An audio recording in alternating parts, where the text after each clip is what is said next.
Hello, everyone. I'm Traci Arieli, end-of-life doula and founder of Comforting Closure. Today, we're exploring a topic that is frequently kept in the shadows but affects so many people.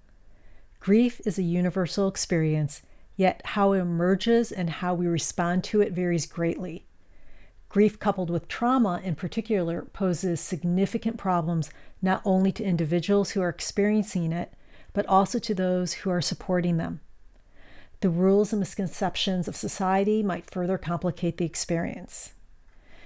That's why I'm thrilled to have Kathleen Putnam with me today, a respected grief and end-of-life coach and doula, and she's also a trauma dietitian.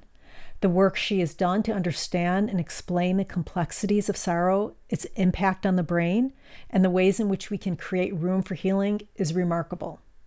Kathleen, thank you for being here today. Thanks for having me. So, can we start off? Can you tell us about your journey into becoming an end of life coach and a trauma dietitian? And for those people that might not know what a trauma dietitian is, can you explain that a bit? Yeah, so, actually, my whole career has been working in nutrition. And as I evolved, coaching really became a place in which I found a home. I was also an educator in higher education and just realized more and more people did better the more human I was, the more I would relate to what they were talking about. And that really was encompassed with the coaching. So I was a health coach and I was a parent coach and really found my way. And then what I noticed was just the impact that life was having on people was becoming more and more profound. And it became more and more difficult to see and realize if I was being helpful. And I would always question myself, and I would get supervision and I would get more training. And the consistent feedback that I got from the medical world, from the psychology world, from people who were training me was if the person has a connection with you and they keep showing up, even if it seems like they're not moving the needle at all on their health or their wellness or with disordered eating, gaining weight or losing weight or taking care of themselves, the connection is so important. And so keep seeing them. And that was consistent throughout my career, but it didn't really land well. I wanted to learn more and more about how to help people. And so coaching came in that way. And I remember working in a nutrigenomics company, which is really focused on your genes and how you can stay alive longer and all this jazz. And I had a client who just outright said to me, we need to be talking about death and dying. She had lost her husband. And one of the ways in which I was supporting her was making sure that she was eating, because that's one of the things that can happen is your gastrointestinal system is very much connected to your nervous system. And she lost her appetite completely and wanted support, wanted ideas, and had never lived alone or eaten alone. And when she said this, I said, "You're right."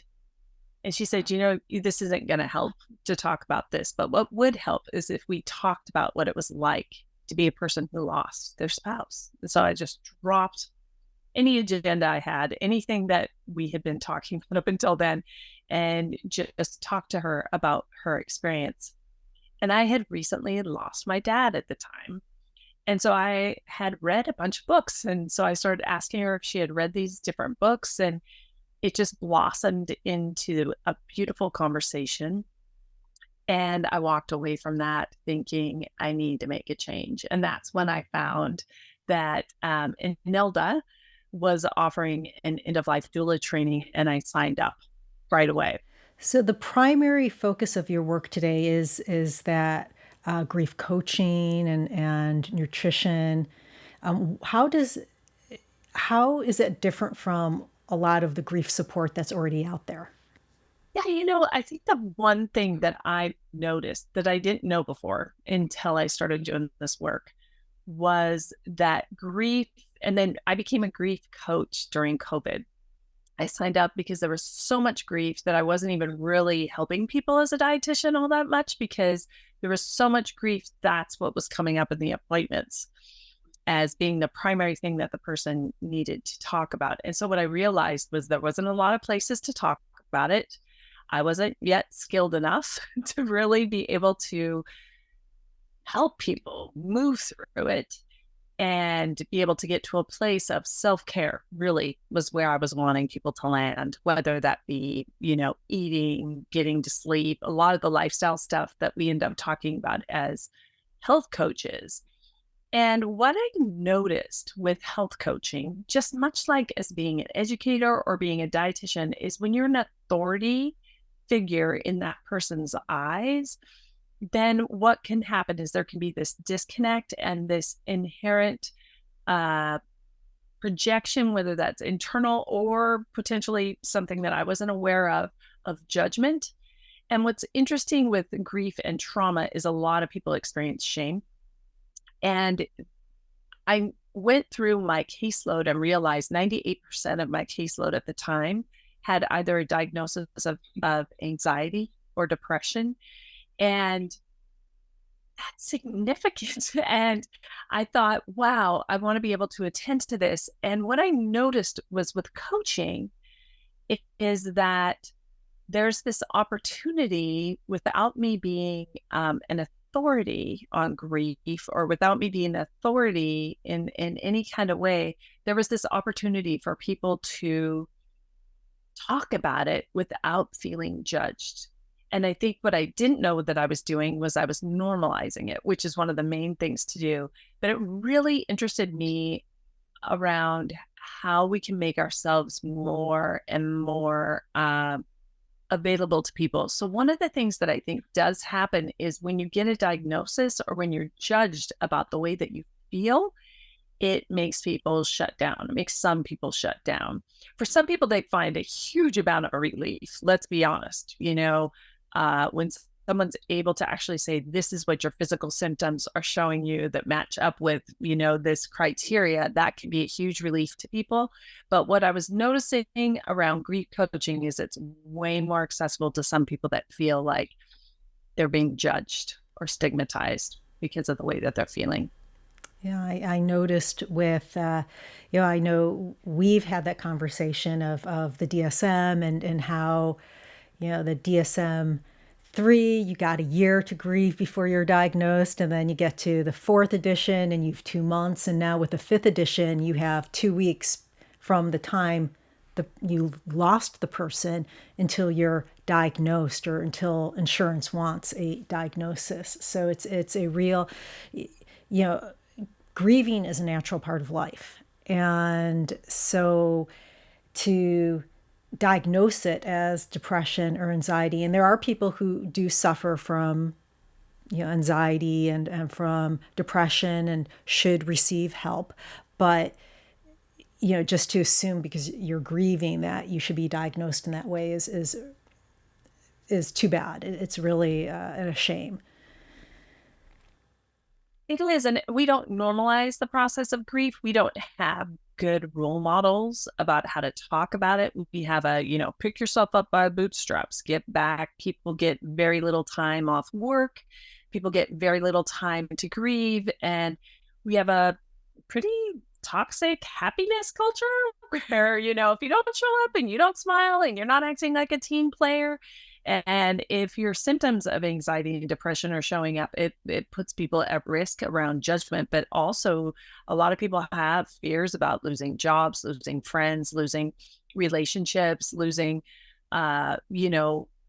being a productive person. So, one of the things that's super interesting around grief and depression, and there's a great book called The Grieving Brain, is some research that came out and showed how the brain reacts differently to grieving. We actually have to go through an adaptation phase with grieving when we lose something or have a change. So that could be a job, it could be a person, it could be a pet, it could be, a divorce.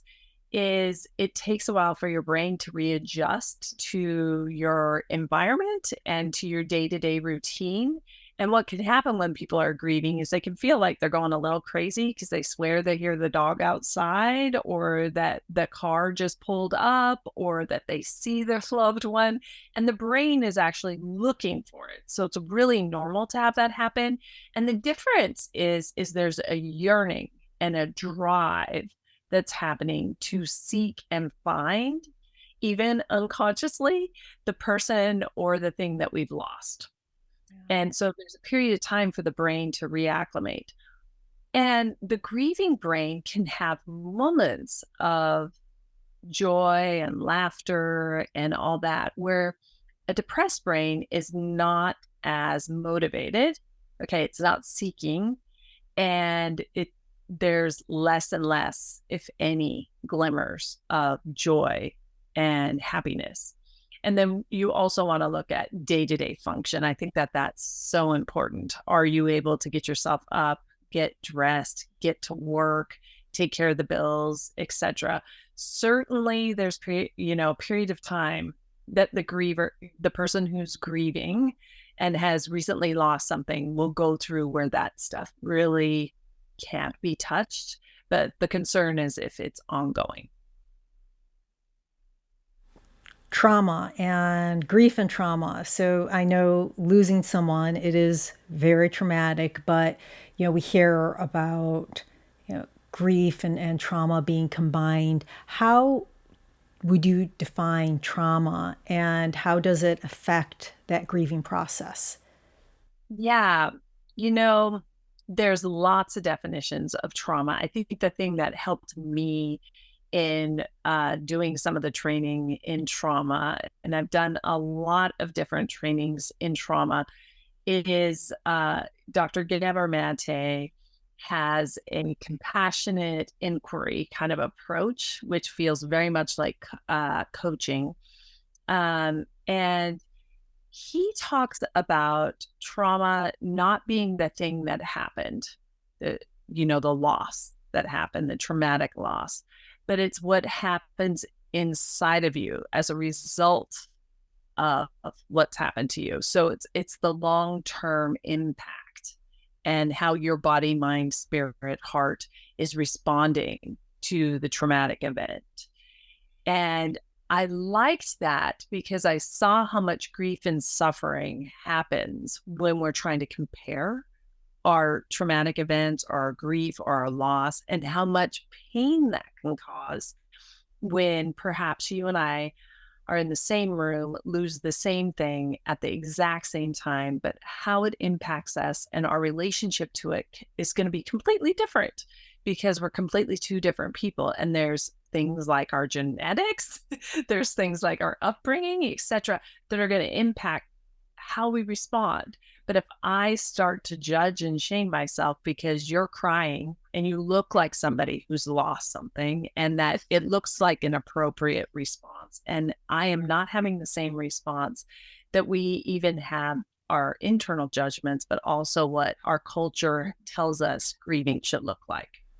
Why do you think that our society struggles so much to provide, the space that we need for grieving, particularly when it's coupled with trauma, and how have those cultural norms changed over time?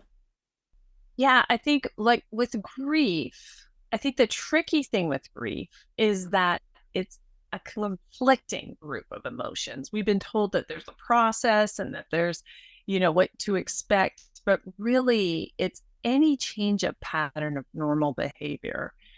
And I think, and there's no limits, there's no boundaries, there's no rules about how a loss can impact us. And I think it's especially burdensome. Grief during a traumatic loss that's sudden or unexpected or really severe. And I think that our society, and I found this as a practitioner, and I am forever, ever committed to ongoing education, because what I find is that I'm a part of this society and this culture. And a lot of this was unbeknownst to me until there was just the part that was nagging inside of me of I'm missing something. A lot of us are missing something because people are not healing. They're not able to respond in a way that's really helpful. And what I noticed was that uh, we have specialties, where, if you have emotional needs, you go see this person. If you have spiritual needs, you go see this person. If you have physical needs, you go this way, mental needs this way. And what's really interesting is we're a whole people, you know? And when we have emotional problems, spiritual problems, physical problems, they impact one another. And so I think for me, I think when we have a specialty, we're told, this is what you do under this circumstance, and then this is the result. And I think there's no guarantees. And we are quick fix society, right? We're instant gratification, and grieving is a roller coaster ride of ups and downs that are surprises that are going to surprise us physiologically, that are going to surprise us mentally, So I think it's hard to find a fix, quote unquote. And I think we also, and I'd love to hear what you think too, but I think we also have expectations about what grief should look like and what being strong or brave should look like. And we are very hero oriented in our culture. And we also are people who want to feel validated in fixing things. And that's happiness part. So I think it's a complex group of reasons why we don't do so well around grieving and supporting one another with grief. I think it's not unlike other, chronic illnesses where we're probably not giving people enough attention, and feeling like you're a burden is one of the most painful things that people are worried about. So often that grief can be suppressed and people put on a face because it's a lot easier than expressing grief that is not accepted and held and cared about in the way that grief really does need to be and trauma really needs to be. Yeah, one thing that surprised me as I became an end of life doula and a grief coach was, yeah, I always, before my training and before I had really experienced grief, I'd always thought, okay, you have the year. It's the year that you have. You go through all of, you go through the birthdays, anniversaries, the holidays, and after that year, I know, as an example, in my culture, I'm Jewish. In that culture, we have a year, and after the year, we have the headstone that we all gather around, and that's kind of, I'm not going to say it's the finishing of the grief, but you really get that sense of we should be over it. A year has passed by, and you've experienced all of these big moments. As I said, the birthdays, anniversaries. You should start to move on. So that culture that you talk about, yeah, it's very prevalent, and I don't know how we get away from it except through that normalizing and the education and having things like the death cafes and really being able to talk about this, and that includes in the office and at work. And that's really the next thing I wanted to talk about. Why, how can people, coworkers, and how can businesses, especially those larger businesses, how can we start to normalize in those environments, especially when in the United States, I think we get like 2 days off, isn't it, for grieving or for bereavement, official. How do we talk about it in those types of environments? I think, what you're doing right now is really helpful. Like, so people can actually hear this is normal. I'm not the only person who's like this. I think one of the things that I noticed, mostly going through a divorce, how I felt really isolated in the sense that almost felt like it was contagious. So I think we even have some of people don't want to talk about death and dying and don't want to get their paperwork done because if they start talking about it, they actually superstitiously believe that then they're going to bring it on. And so I think there is some of that we just have to acknowledge. And again, because nobody's doing it. And I'm really grateful that you brought up that year, because I have many widows that I've worked with who said, wow, this is really painful. I can't believe how hard the second year is. And I think it's harder because I was doing so much to take care and put things in order. And people gave me a lot of attention, and they're feeling like other people think that they should be over it by now. And I think COVID did really help to speak to how important it was for us to be able to get together when people couldn't see people during death and dying, when people were losing jobs, when they couldn't have services where they could show up. So I do feel like we are in a prime time to bring it to people's experience, including trauma. A pandemic is a traumatic event. So we all went through it one way or another. And so I think one of the things is to normalize it, but also get into corporations, businesses, communities, and speak to this and train and help guide the people working there, the leaders. Changing policy is what's really important. And I think really realizing that it's connected to productivity, it's connected to relationships, it's connected to the ability to communicate. We can't use our prefrontal cortex, our thinking brain, if we're still under so much stress and trauma, or we don't have the skills to get ourselves back into a place where we can actually think. And we all know what that feels like when we're on autopilot or we're exhausted, so it's again, physical, emotional, mental, and feeling safe in an environment. And I think one of the biggest problems with our culture now is the insecurity with jobs and, you know, basic need of being able to be in a job. So I have a lot of compassion why we would show up acting as if, or, putting the grief and the trauma aside, because we need a safe environment to actually be able to heal and move through our grief. Even those tight teams in the corporate environment, when someone goes through a death of a loved one, I know that it's difficult to know how to take and talk with, does that person want me to mention, their loved one, and so that education through the business can be really helpful for everyone. Yeah, for sure. What are some things that people can do to help, self-care, or some of the things that you coach on that really you find is helpful? Yeah, I think the most important thing when someone is grieving or goes through a loss is you show up. And what we do is we get scared and we get worried about saying the wrong thing. And we get scared about our own emotions, our own loss. Or, we might have conflicting feelings about the loss, but showing up is the number one thing.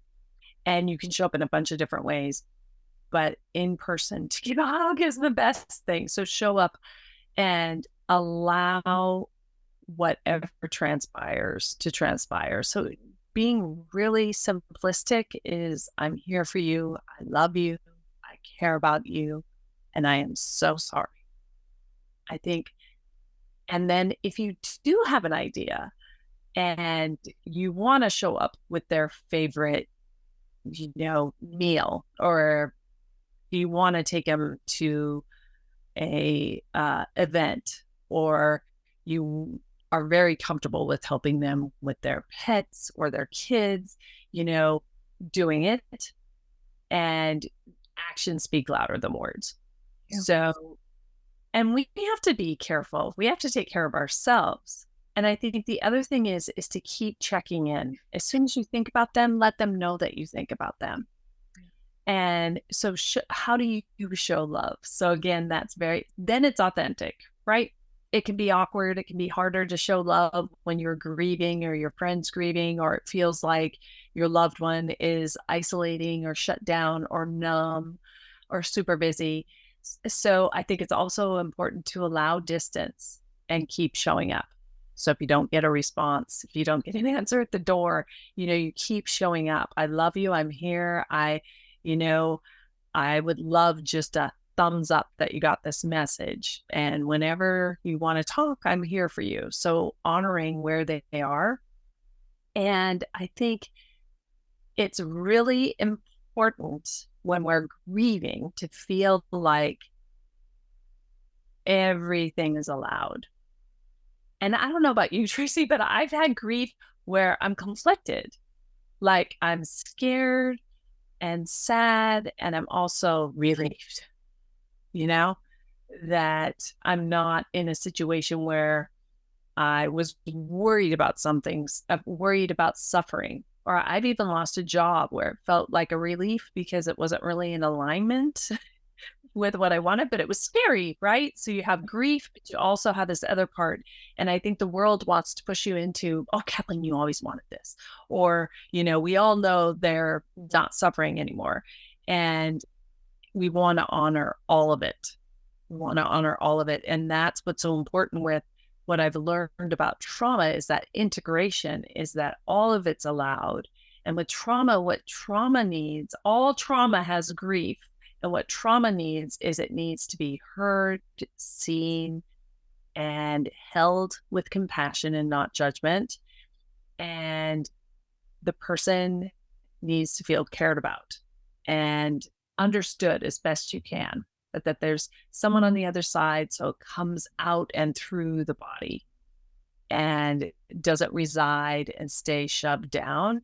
And sometimes we do that. The brain protects us with trauma and we forget things and we can't do anything about that. But then we can speak to what's happening in our body or how the event may be playing out to our best understanding right now and how it's impacting our day-to-day life. And what the research has shown us with trauma that's really beneficial, that I don't know if I said it, is that we don't have to keep retelling the story. And that is what all of my trainers who are in psychoeducation,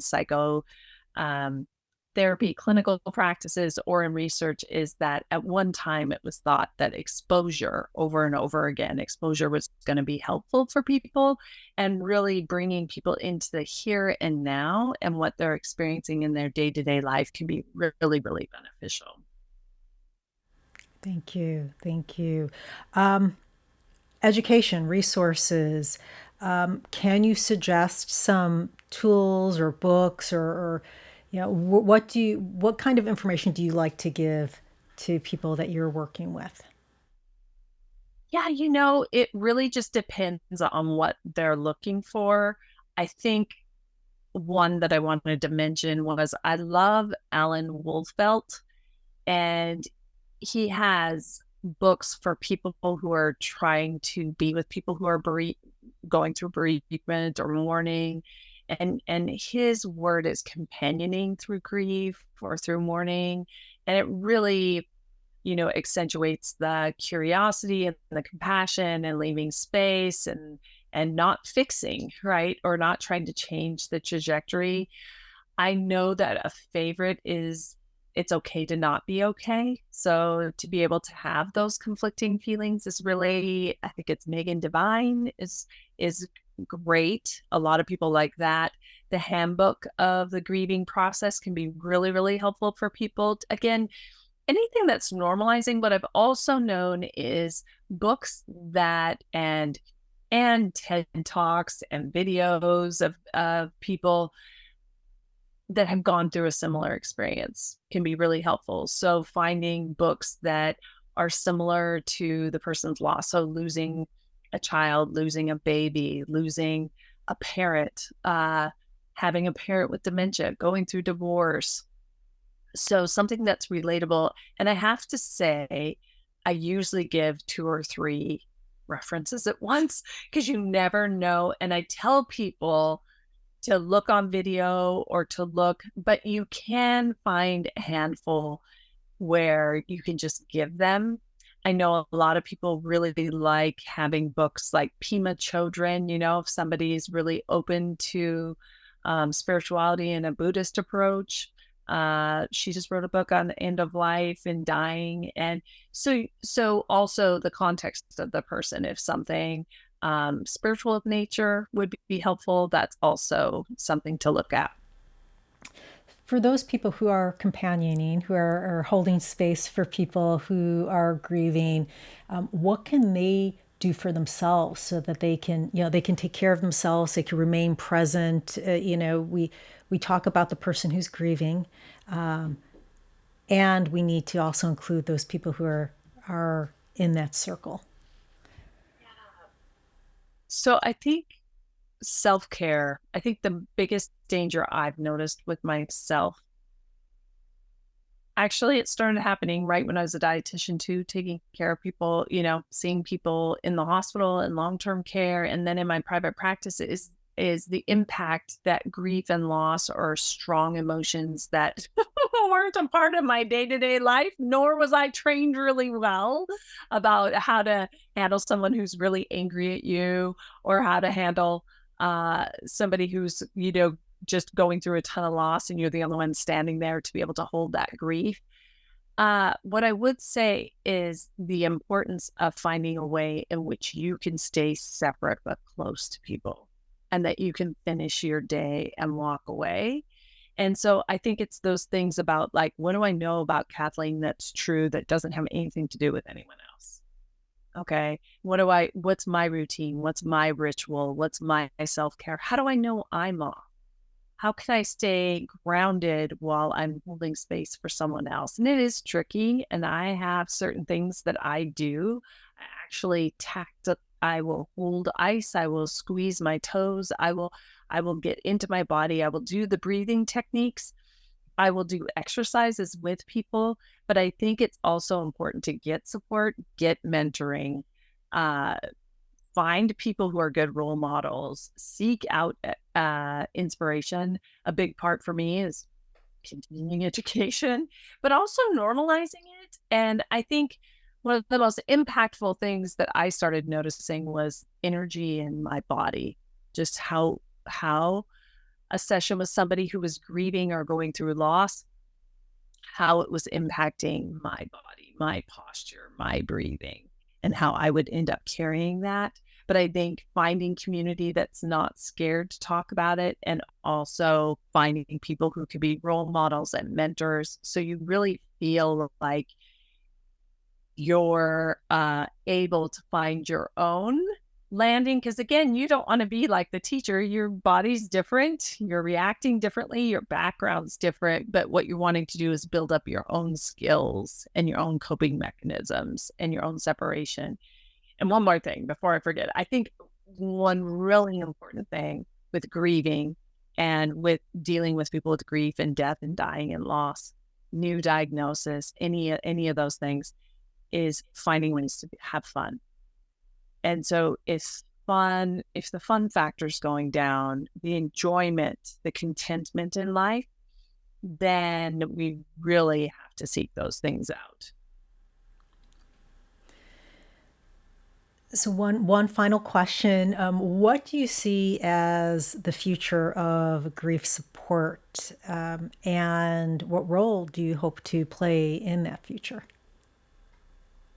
Yeah, I think the main thing with grief is we need a lot more support for it. So I'm really hoping, in the trauma trainings and in the grief coaching, it's being normalized to have everyone trained. Like, can you imagine if you had a parent that knew about grief and trauma, and they knew how to hold space, and they knew how to, and a teacher and a coach and healthcare professionals, so that wherever we go, we feel safe and we feel like we can show up with 100% authenticity. I remember there was a study about 80% of us lie to our doctors because of shame. And I mean, to your doctor where you're actually seeking care, right? And so we really have to change this. So I think normalizing it, integrating it into our own lives, and showing up as role models. I cry when I want to cry now. And it just happened this weekend when we had a friend here that's not a super close friend of mine. And I just started crying when I talked about something. And before I would have tried to shut it down, I would try, and I'm like, you know what? I'm going to cry because, again, freezing it in the body is probably going to have much more long-term impact. So finding ways to ritualize, I think the less that community gets together around religion and community and now online all the time, I think we're not getting together and communing more. So we have to find ways to stay connected. And I think for me, I want to keep educating, learning, continuing to be a lifelong learner, find ways in which I can support and educate others and give them the skills and coping, normalizing the education, but also giving them some skills to be able to move through it, and then offering community and mentoring anyone and teaching anyone what I know. Yeah. I look forward to the day, hopefully, maybe, where end of life coaches or grieving coaches aren't needed anymore, that our society is just so good as a community showing up for each other that we're not needed. So well, I know that we are through our 30 minutes. I'd like to thank you so much for sharing your wisdom and your insights with us. I know our listeners have learned so much about the deeply complex nature of grief, as well as the steps that they can take to be healed and to feel supported. Before we wrap up, can you please let our listeners know how they could get in touch with you? Well, Tracy, thank you so much for having me. I really appreciate what you're doing. And I am so glad that you're with me doing this work, uh, and giving this voice that can be spread further. Yeah, you can find me, Kathleen Putnam, coaching with Kathleen, uh, and KathleenPutnam.net, traumadietitian.com. You can find me on LinkedIn. You can find me with the Gentle Passage Doula Collective. So pretty easy to find. Yeah. Thank you. I'll put those all in the description of this video so that people can reach out to you. And for those of you who are looking for more resources or insights or support in the end of life journey, visit Comforting Closure or connect with me personally. Thank you for taking the time to watch this video. If you have any questions, please comment below or feel free to reach out to me directly. And if you found this video to be helpful, please like it, share it, comment, and subscribe.